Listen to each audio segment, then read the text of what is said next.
The dirt was still fresh on my husband's grave when she looked me in the eyes, her voice dripping with ice. "Now that your husband is dead," she whispered, "grieve, pack your bags and never come back." It wasn't a stranger who said this. It was my own daughter-in-law. They say grief is heavy, but no one tells you how silent it feels. My husband, Richard, was gone, and the house we'd built together for 40 years suddenly echoed with emptiness. His chair in the living room sat untouched. The faint smell of his aftershave lingered in the hallway, and every photo on the wall seemed to scream reminders of the life we once shared. For weeks I moved through the days like a shadow.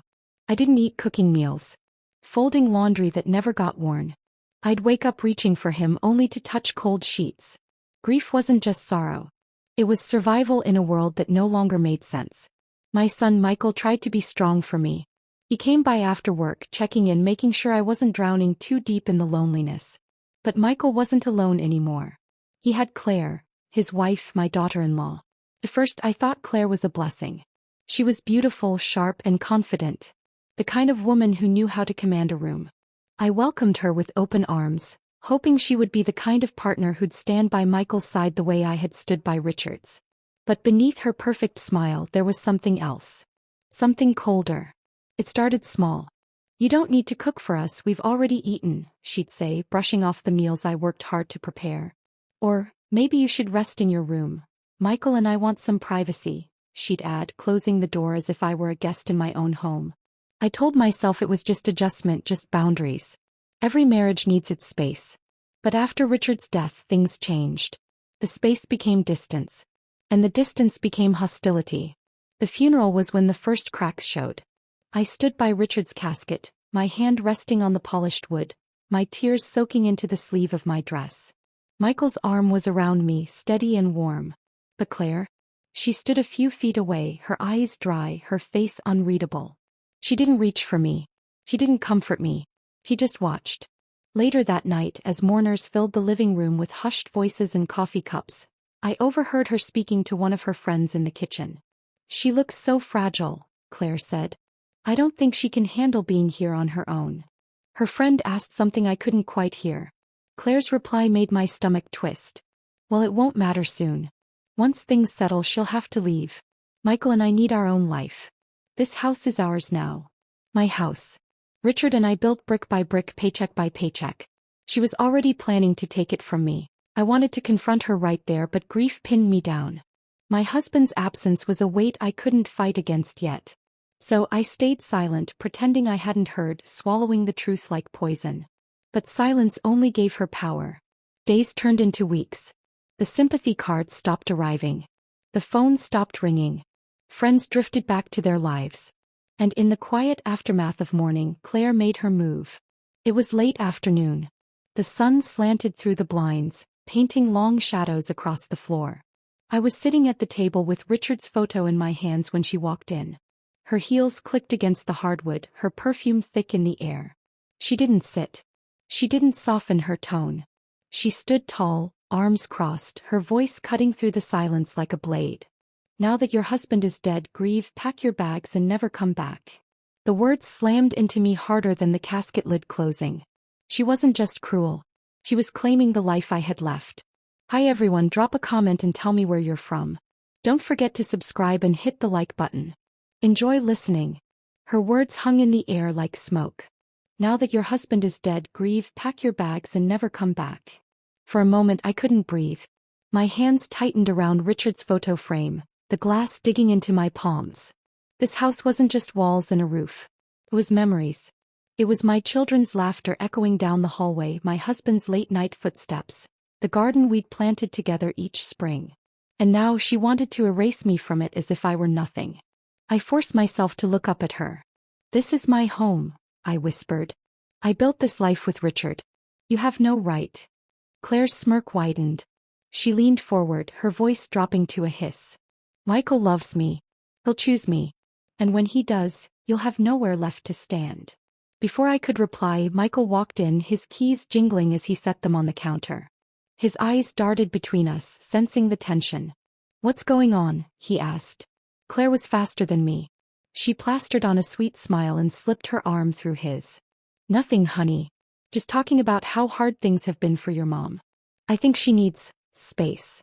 Her tone was soft, almost sympathetic. But her eyes locked on mine, daring me to expose her. Michael sighed and turned to me. Mom, you know we're here for you. But Claire's right, you need time to heal. Maybe staying with Aunt Linda for a while wouldn't be such a bad idea. I opened my mouth, but the words caught in my throat. If I pushed too hard, if I accused Claire now without proof, I risked looking bitter, paranoid, unstable. Exactly what she wanted. So I smiled weakly and nodded. We'll see, I said, my voice barely steady. That night, after Michael and Claire went upstairs, I sat alone in the living room, the weight of silence pressing down on me. But as I stared into the shadows, I realized something important. Grief had made me quiet, but it hadn't made me powerless. I had to protect what Richard and I built. Not just for myself, but for his memory. The next morning I began noticing things I had ignored before. Mail disappearing from the counter before I could read it. Bank statements left half hidden, always in Claire's hands first. Phone calls she answered in the other room, her voice low and hurried. One evening I walked past their bedroom door and froze. Claire's voice carried through, sharp and cold. She won't last much longer here. Trust me, once we've sorted the accounts, she'll have no choice but to leave. Michael's muffled response was softer, uncertain. But Claire pressed harder, her tone dripping with persuasion. This isn't about hurting her. It's about building our future. Don't you want that? My heart pounded. What accounts? What was she planning? I knew then that I couldn't wait for Michael to open his eyes. I had to find proof before she stripped me of everything. The next day, when Claire left to run errands, I searched. Slowly, carefully, in the study, the filing cabinet, even the drawers in the kitchen. And then, buried under a stack of recipe books, I found it. An envelope addressed to me. But the seal was broken, the letter inside half crumpled as if someone had tried to hide it. It was from the bank. A notice about changes to a joint account Richard and I once shared. My name had been quietly removed. And in its place, another name had been added. Claire's. My hands shook as I folded the paper back into the envelope. This wasn't just about the house anymore. She was already moving pieces, already taking what wasn't hers. The sound of the front door opening jolted me. Claire's voice rang out cheerfully. I'm home. I shoved the envelope back into the drawer just as her heels clicked across the hardwood. She appeared in the kitchen doorway, her smile too wide, her eyes scanning me like she knew exactly what I'd found. She set her purse down slowly, deliberately, and leaned on the counter. Snooping are we? She asked, her voice low, dangerous. I froze, my pulse hammering. He knew. And the look in her eyes told me one chilling truth. I was playing a game she had already started. Her words, snooping are we? Hung heavy in the kitchen air. I forced a smile, clutching the dish towel in my hands as if I'd just been cleaning. Just straightening things up. You know how clutter bothers me. Claire tilted her head, her smile sharp as glass. Of course. You've always been particular. Her gaze lingered a moment longer, then she slipped past me and poured herself a glass of wine, humming like nothing had happened. But I knew better. That envelope hadn't been a mistake. She had meant for me to find it. Or at least she had prepared for the possibility. That night I lay awake in bed, Richard's old sweater clutched to my chest. Memories of his steady voice filled my head. Stand tall, sweetheart. Don't let anyone write you out of your own story.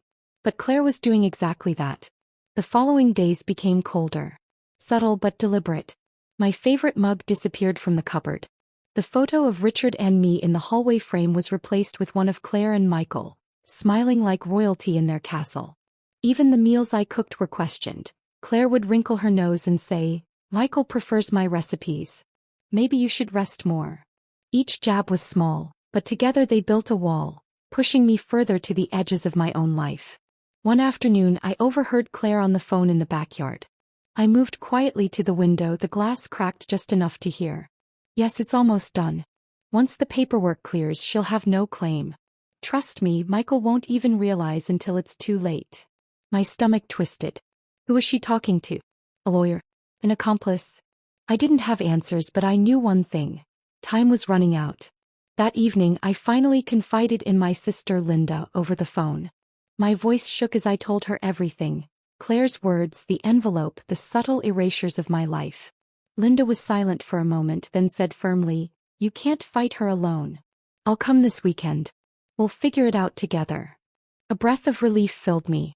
At least someone believed me. But Claire must have sensed something was shifting because the very next morning she struck harder. Michael and I were having coffee at the table when Claire slid a folder in front of him. Look over this, sweetheart. It's just some financial updates. I froze. The folder looked eerily similar to the envelope I'd found. Michael flipped through the papers, his brow furrowing. Why is Mom's name? Claire leaned over his shoulder quickly, pointing to a section. Just technical updates, nothing serious. The lawyer said it's standard. You know how messy old accounts can be. Her tone was sweet, but her eyes flicked to mine with venom. I wanted to scream, to tell him not to sign, not to trust her. But the words caught in my throat. If I blurted it out, Michael might think I was attacking his wife in grief-driven paranoia. Instead, I reached out and touched his arm gently. Michael, maybe we should all review this together. Later.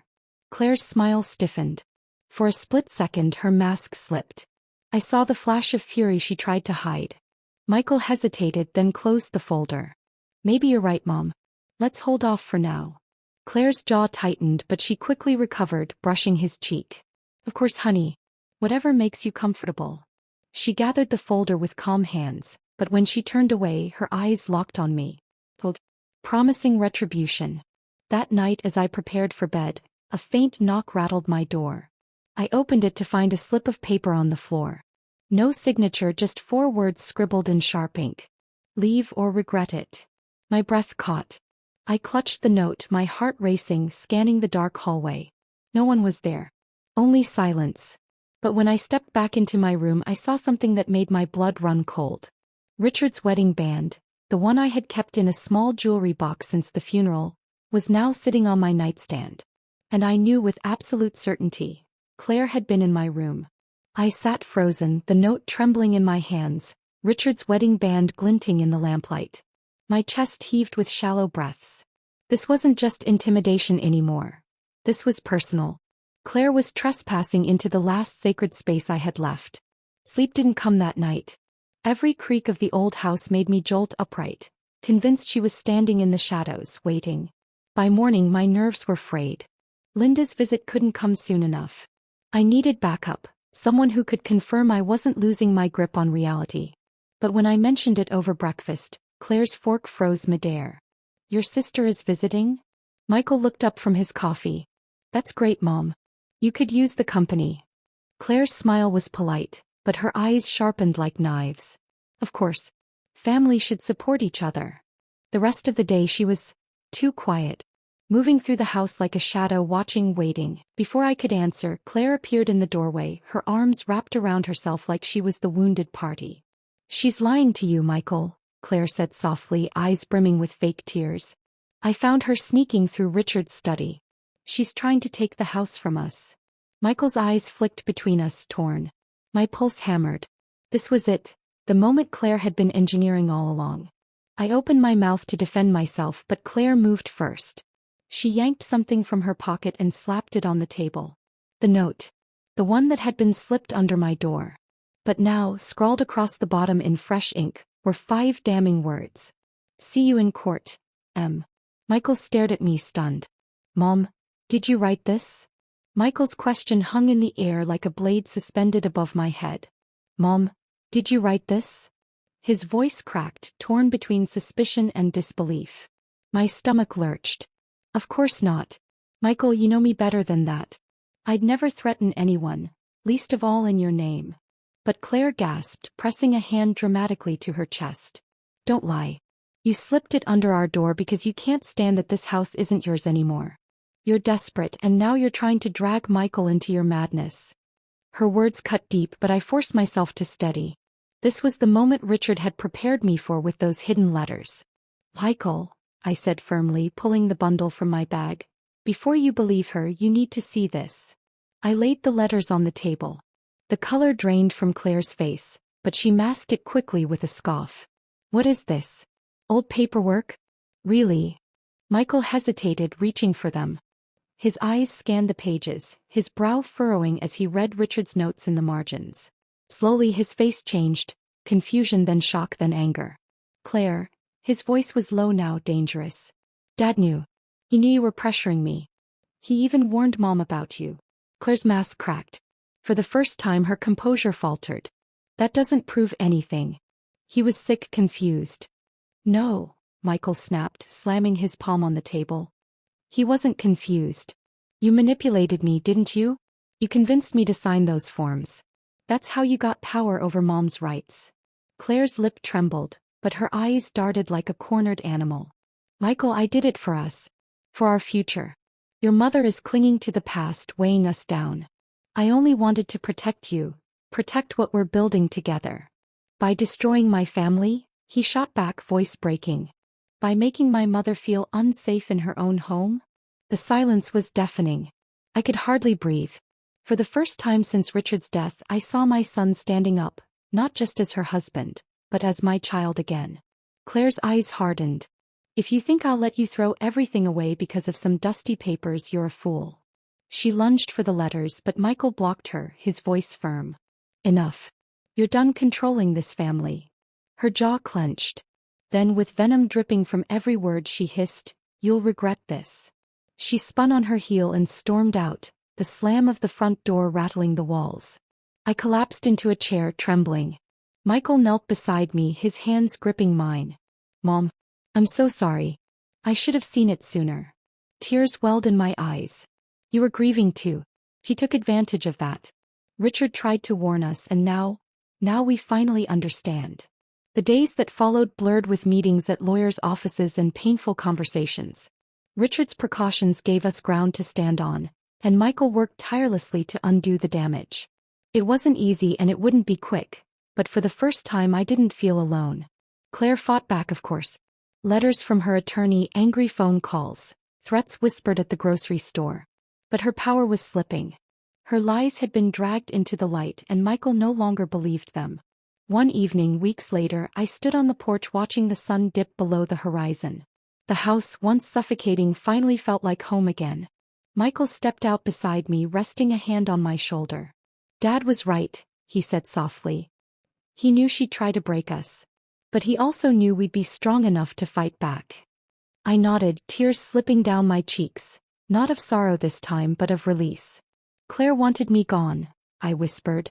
"But instead she reminded me why I belong here. This isn't just a house. It's Richard's legacy. Our family's story. And no one, not even her, can take that away." Michael squeezed my hand, and for the first time in months I felt steady again. The storm had passed, leaving scars, yes, but also strength. And deep down I knew Richard would have been proud. The daughter-in-law's cruelty is defeated not through shouting matches, but through truth, love, and the husband's foresight. The widow reclaims her place, her son returns to her side, and the legacy of the home stands unshaken.